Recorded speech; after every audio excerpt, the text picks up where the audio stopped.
स्वागत है आप सभी का study with Swati YouTube channel पर। दोस्तों, आज के अपने इस वीडियो में हम बात करेंगे बीएड 4th सेमेस्टर से जो आपका कंपलसरी पेपर है कंटेम्पररी इंडिया एंड एजुकेशन।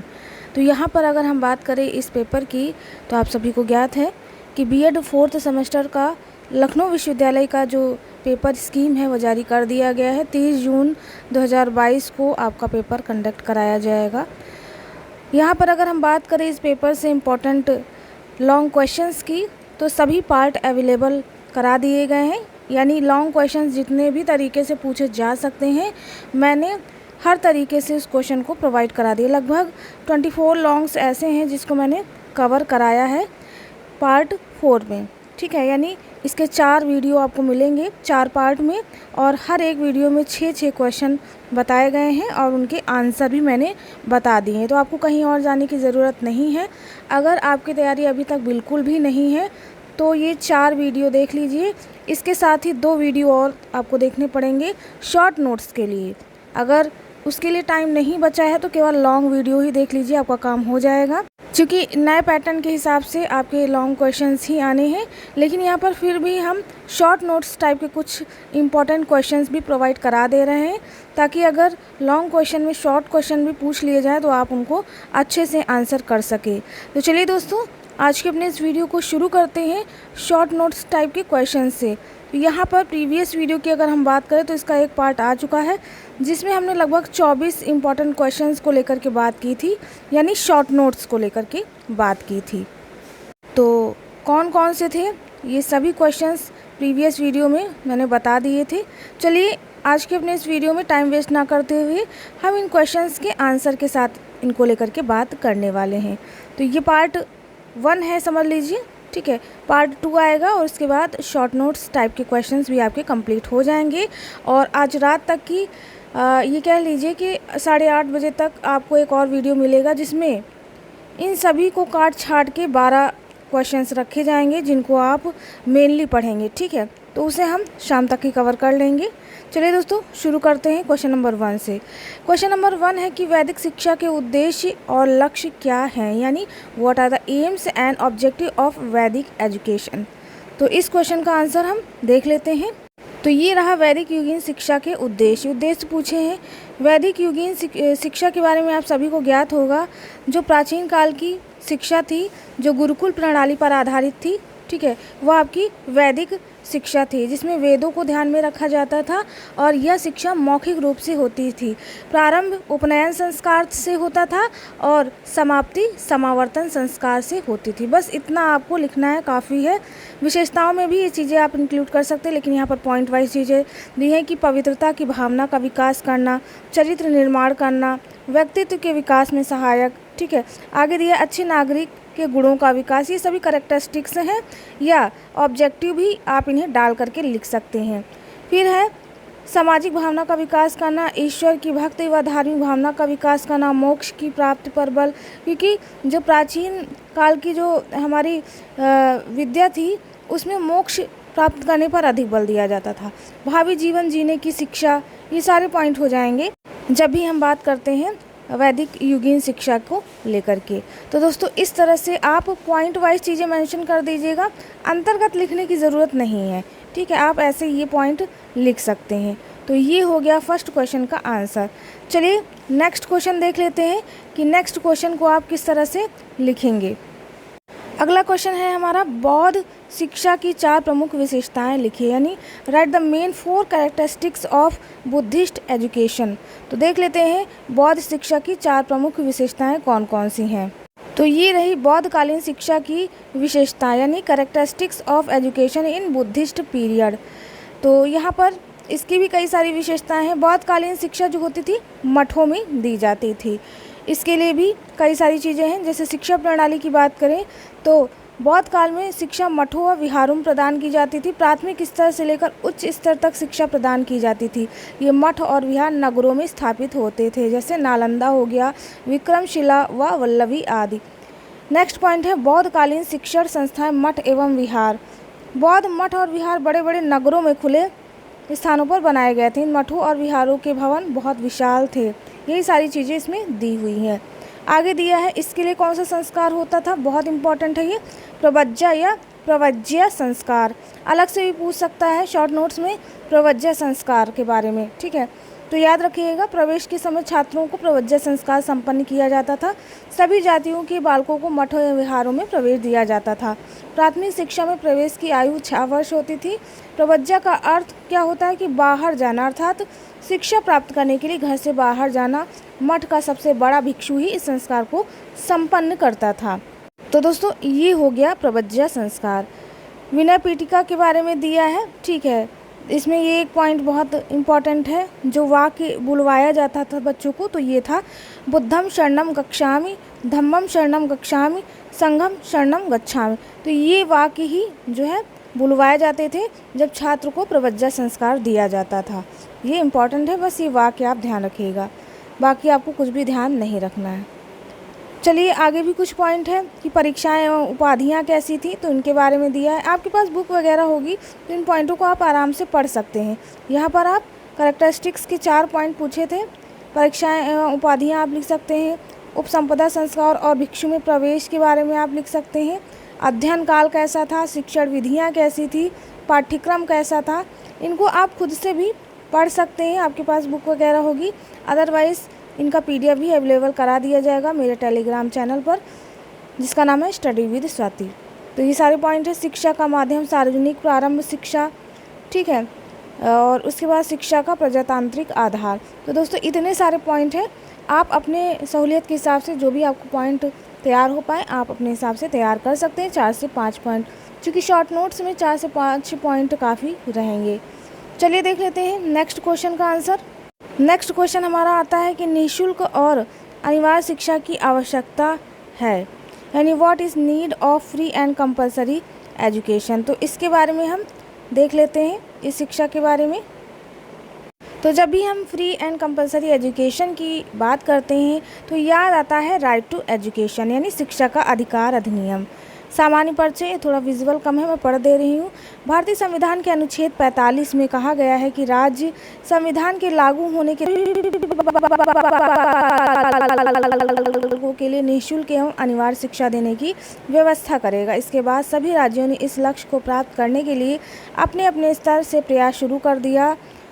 तदुपरांत 2002 में संविधान आगे दिया है कि संशोधन द्वारा भाग 4 का में मूल कर्तव्यों में एक नया मूल कर्तव्य 51 जोड़ा गया, जिसमें कहा गया कि माता पिता या संरक्षक 6 से 14 वर्ष की आयु वाले अपने बालक या प्रतिपाल्य के लिए शिक्षा के अवसर प्रदान करें। यहाँ पर आप देख सकते हैं इंपॉर्टेंट चीज़ कि 2009 में बालकों का निःशुल्क और अनिवार्य शिक्षा का अधिकार अधिनियम 2009 पास किया गया। इस अधिनियम को ही शिक्षा का अधिकार अधिनियम 2009 कहते हैं। इसके अनुसार निश्चित आयु वर्ग के बालकों को कक्षा 1 से 8 तक की निःशुल्क शिक्षा प्राप्त करने का अधिकार है। सरकार ने अप्रैल 2010 में इसे कानूनी रूप में लागू भी कर दिया है। तो दोस्तों ये था इम्पॉर्टेंट पॉइंट। यह अधिनियम है क्या, ये भी सारी चीज़ें दी हैं।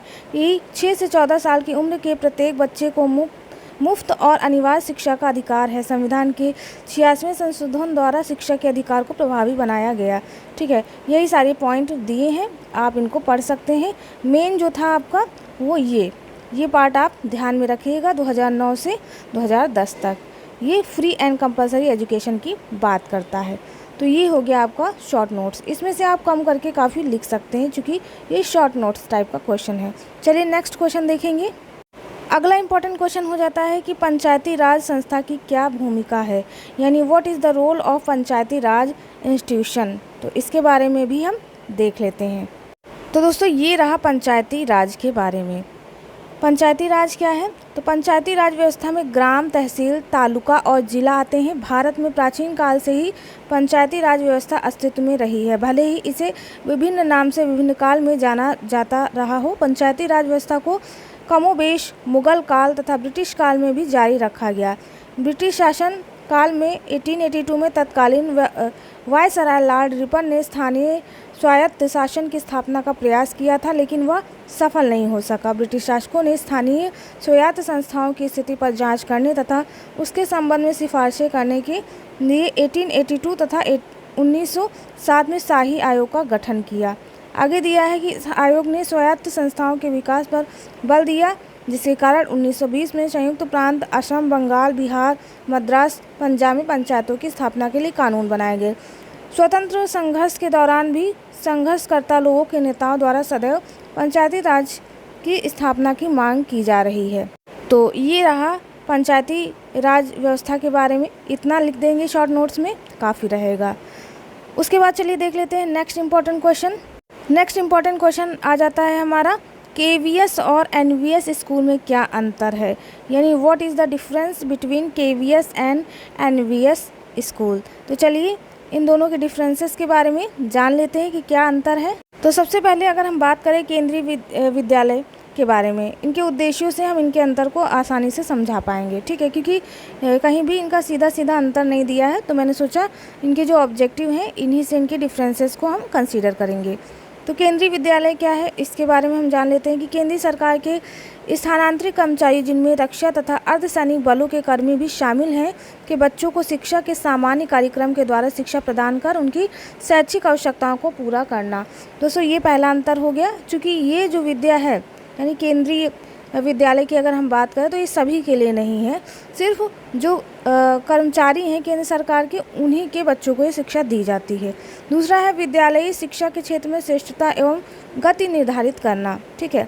तीसरा है केंद्रीय माध्यमिक शिक्षा बोर्ड, राष्ट्रीय शैक्षिक अनुसंधान एवं प्रशिक्षण परिषद NCERT इत्यादि अन्य निकाय के सहयोग से शिक्षा के क्षेत्र में नए नए प्रयोग तथा नवाचार को सम्मिलित करना। अगला पॉइंट है बच्चों में राष्ट्रीय एकता, अखंडता एवं भारतीयता की भावना का विकास करना। अगला इम्पॉर्टेंट पॉइंट है कि माध्यमिक शिक्षा के स्तर को उन्नतशील बनाना। 6 पॉइंट है प्रतिरक्षा कर्मचारियों के बालकों को शिक्षा की सभी सुविधाएं उपलब्ध कराना। 7 पॉइंट है माध्यमिक स्तर पर सभी केंद्रीय विद्यालय में समान पाठ्यक्रम निर्धारित करना, ठीक है। ये सारे पॉइंट हो जाएंगे। अगर आप अंतर चाहें तो दोनों में अलग अलग बता सकते हैं, इनके उद्देश्यों से कोई दिक्कत नहीं होगी। चलिए ये तो था केवीएस के बारे में। अब एनवीएस यानी नवोदय विद्यालय के बारे में भी हम अंतर को स्पष्ट कर देते हैं, तो इनके उद्देश्यों से भी हम इनके अंतर को स्पष्ट करेंगे। नवोदय विद्यालय यानी एनवीएस की बात करें तो 1986 के बाद देश के विभिन्न भागों में नवोदय विद्यालय खोले गए, जिनका प्रमुख उद्देश्य निर्धन प्रतिभावान बालकों को गुणवत्तापूर्ण शिक्षा देना, ताकि विशिष्ट प्रतिभाशाली बालक तीव्र गति से आगे बढ़ सके। देखिए केवीएस की बात करें तो जो केंद्रीय विद्यालय के कर्मचारी हैं, ठीक है, केंद्रीय विद्यालय नहीं मतलब सेंट्रल गवर्नमेंट के जो भी अधिकारी हैं उनके बच्चों की शिक्षा दी जाती है। लेकिन एनवीएस में एक ये है कि सिर्फ इनके ही बच्चे शामिल नहीं होंगे, इनमें जिनमें क्वालिटी होगी, जिन बच्चों ने पेपर पास कर लिया या अपनी क्वालिटी या प्रतिभा को दिखा दिया, उनके लिए भी रास्ते खुल जाते हैं, ठीक है। तो ये सभी के लिए है एक तरह से, तो इस तरह से इसे आप लिख सकते हैं। इसमें आप देख सकते हैं कि प्रतिभाशाली छात्रों के सर्वांगीण विकास के लिए उनके पारिवारिक, सामाजिक एवं आर्थिक स्थितियों में भेदभाव के बिना आधुनिक सुविधाओं के साथ उच्च स्तर की शिक्षा उपलब्ध कराना। देख पा रहे हैं ये अंतर काफ़ी बड़ा है। प्रतिभावान बालकों का सर्वांगीण विकास करना व क्षमता व सृजनात्मकता को बढ़ाना। आगे भी इसी तरह से कई सारे पॉइंट दिए हुए हैं, आप इन्हें पढ़ सकते हैं खुद से भी। तो ये सारे पॉइंट आप लिख सकते हैं, अंतर में आप अपने हिसाब से लिख सकते हैं। ये भी लिख सकते हैं ग्रामीण क्षेत्रों के बालकों को शिक्षा के समान अवसर उपलब्ध कराता है एनवीएस, ठीक है। ये सारी अंतर आप अपने हिसाब से लिख सकते हैं। तो ये हो गया इस क्वेश्चन का आंसर, दोनों में डिफरेंसेस मैंने बता दिए हैं। चलिए नेक्स्ट क्वेश्चन का आंसर देखेंगे। नेक्स्ट क्वेश्चन है कि सर्व शिक्षा अभियान का क्या महत्व है। तो सर्व शिक्षा अभियान कई बार मैंने लॉन्ग क्वेश्चन में बताया है, तो सर्व शिक्षा अभियान भी एक नज़र हम डाल लेते हैं क्योंकि ये शॉर्ट नोट्स है। सर्व शिक्षा अभियान की बात करें तो इसे आप उद्देश्य या महत्व या गुण के रूप में लिख सकते हैं, ठीक है। सर्व शिक्षा अभियान की अगर हम बात करें तो दिया है कि सर्व शिक्षा अभियान समुदाय द्वारा एक मिशन के रूप में शिक्षा की गुणवत्ता में सुधार लाने के प्रावधान द्वारा सभी बच्चों में मानवीय क्षमताओं के उन्नयन के अवसर प्रदान करने का एक प्रयत्न है। सर्व शिक्षा अभियान का उद्देश्य क्या है कि सन 2003 तक प्राथमिक शिक्षा को सुलभ बनाना, ठीक है, सभी बच्चों जो कि 6 से 14 वर्ष है। 2005 तक प्रारंभिक विद्यालय शिक्षा गारंटी केंद्र, वैकल्पिक विद्यालय, बैंक टू स्कूल शिविर उपलब्ध कराया जाना, ठीक है। 2007 तक सभी बच्चों में 5 वर्ष की प्राथमिक शिक्षा पूरी कर लें। 2010 तक सभी बच्चे 8 वर्ष की स्कूली शिक्षा पूरी कर लें। वर्ष 2010 तक प्राथमिक शिक्षा में सार्वभौमिकरण, यही सारी चीज़ें जो हैं आपकी दी हुई हैं। तो प्रीवियस कई सारे वीडियो में हमने इसको लेकर के बात कर ली थी। आप चाहें तो इसे देख सकते हैं, खुद से भी पढ़ सकते हैं, आपके पास बुक वगैरह होगी, ठीक है। उद्देश्य हो गए, विशेषताएं हो गई और महत्व, ये सभी एक ही में कंसीडर किए जाते हैं, तो आप कंफ्यूज मत होइएगा। इन्हें आप बिल्कुल लिख सकते हैं, ये आपके पॉइंट हो जाएंगे सर्व शिक्षा अभियान के। चलिए नेक्स्ट इंपॉर्टेंट क्वेश्चन देखेंगे। नेक्स्ट क्वेश्चन देखेंगे, इंपॉर्टेंट दिया है चार्टर अधिनियम 1813 क्या है, यानी व्हाट इज़ चार्टर एक्ट 1813। तो इसे भी हम एक नज़र देख लेंगे कि क्या है 1813 का आज्ञा पत्र। तो दोस्तों ये रहा 1813 का आज्ञा पत्र। ईस्ट इंडिया कंपनी की आज्ञा पत्र का प्रत्येक 20 वर्ष के पश्चात ब्रिटिश पार्लियामेंट द्वारा पुनरावर्तन किया जाता है। सदस्य इस उद्देश्य से 1813 में ब्रिटिश पार्लियामेंट के समक्ष एक आज्ञा पत्र रखा गया। इसका विरोध भी हुआ परंतु ग्रांट को सफलता प्राप्त हुई। 1813 के आज्ञा पत्र में शिक्षा प्रसार के उत्तरदायित्व को रखा। 1813 का आज्ञा पत्र सीधा सीधा आप समझ लीजिए कि ये प्राच्य और पाश्चात्य विवाद का एक कारण था। इसमें शिक्षा के लिए 1 लाख रुपए को निश्चित किया गया, ठीक है। उसका खर्चा किस तरह से किया जाए, ठीक है। और ये कहना था कि 1813 का आज्ञा पत्र में जो 1 लाख की धनराशि थी वह किस प्रकार से किया जाए, शिक्षा पर किया जाए, ठीक है। तो वही सारी बातें इसमें दी गई थी। तो यहाँ पर आप देख पा रहे हैं कि 1 लाख रुपए की धनराशि पृथक रखी जाए और व्यय की जाए, यही था 1813 का आज्ञा पत्र। इसे हम नेक्स्ट वीडियो में पूरी तरह से कवर कर देंगे, क्योंकि यहाँ पर आज के इस वीडियो में हम विराम लेंगे। मिलते हैं अपने एक नेक्स्ट वीडियो में, इसके पार्ट 2 में। आज के लिए बस इतना ही। Thanks for watching.